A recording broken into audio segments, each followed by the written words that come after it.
Good afternoon, Senators and Chair, for your introduction to this hearing. I thank the committee for this opportunity to appear before you and discuss the risks associated with the implementation of blockchain technology in Australia. My name is John McAllister. I'm an independent consultant to organisations implementing blockchain solutions, and I'm speaking to you today from the lands of the Wurundjeri people of the Kulin Nation. With the Chair's approval, I'd like to start the proceedings with an opening presentation. My understanding is that Senators have already received the more comprehensive written submission made by myself to the committee, which covers the basics of blockchain and its operation.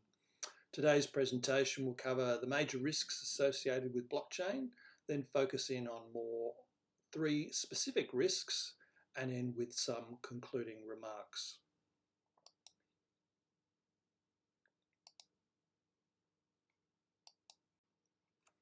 So firstly, let's look at the major risks associated with blockchain. I've categorised them in terms of social, technical and organisational risks. The social risks that are listed there are a lack of laws and regulation, who takes responsibility for public blockchains, the loss of investments and savings if current cryptocurrencies fail, blockchain's use by criminal organisations for illicit activities such as money laundering, and a general misunderstanding of the technology that is leading to low take-up. Technical risks include the climate impact from consensus processing, data privacy concerns, the accuracy of data, particularly as it cannot be changed in a blockchain, and of course cybersecurity is a persistent risk. Organisational risks include a lack of skilled blockchain resources to develop solutions, few industry-specific frameworks and standards to guide developments, and often high startup costs. So the next slides will focus on what I see as the three major risks. The first key risk to look at is the lack of laws and regulations around implementation of blockchain technology.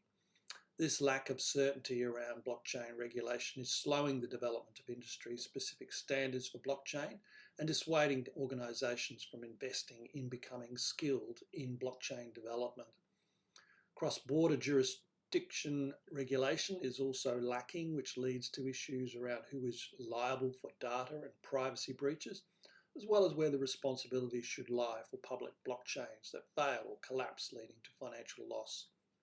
The regulatory challenges identified in the National Blockchain Roadmap from 2019 include ensuring the security of blockchain systems and their integrity of data, identifying participants in blockchain systems, balancing privacy with transparency, tech neutrality, and the legal status of smart contracts.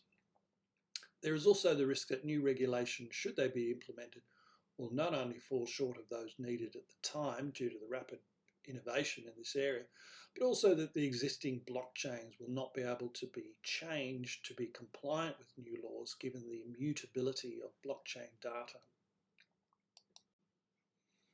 To drive this point home, Deloitte surveyed 5,000 businesses and they found 39% of organisations say that the lack of regulation holds back their adoption of blockchain solutions, and this was the most significant reason for holding off investments.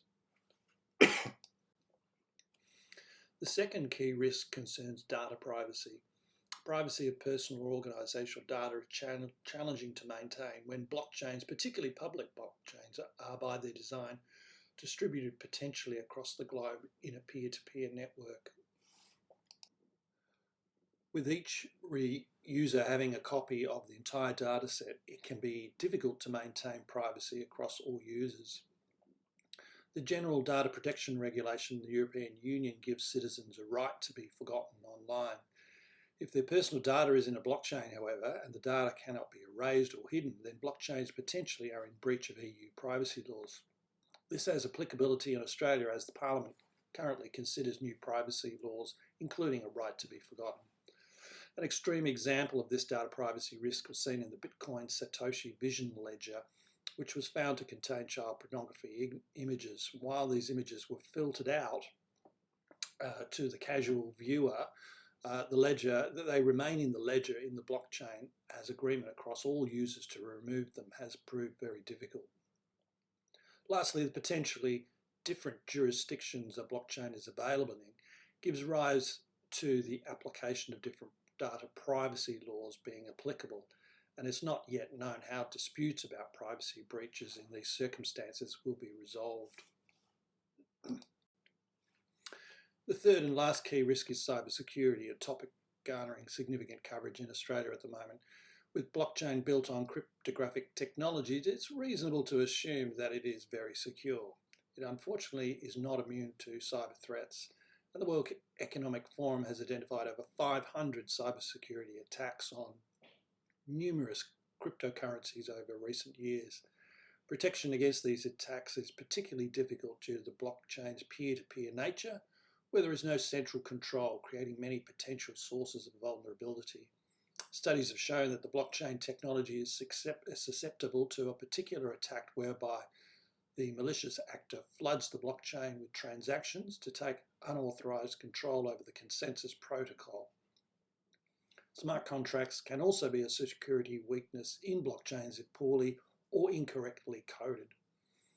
And lastly, bringing the human element into the picture is each blockchain user. Each has a private key to the blockchain. If it is compromised, it can expose the entire blockchain to attackers. So some concluding remarks. With over 1 million Australians using some form of cryptocurrency, which is enabled by blockchain technology, according to the Australian Treasury, it is vital to understand and mitigate the risks it brings. Today, I've highlighted a lack of regulation, privacy, and cybersecurity as the key risks, but there are many more deserving of attention, such as the lack of skilled resources and data responsibility. For us to take the technology further and reach its potential while protecting citizens, government, and businesses, we will need to address the key risks associated with blockchain implementation in Australia. I would like to thank the Senators and the committee for their time today and welcome the opportunity to take questions. On the following slide, I've completed a list of sources for the presentation today. Thank you very much for your time.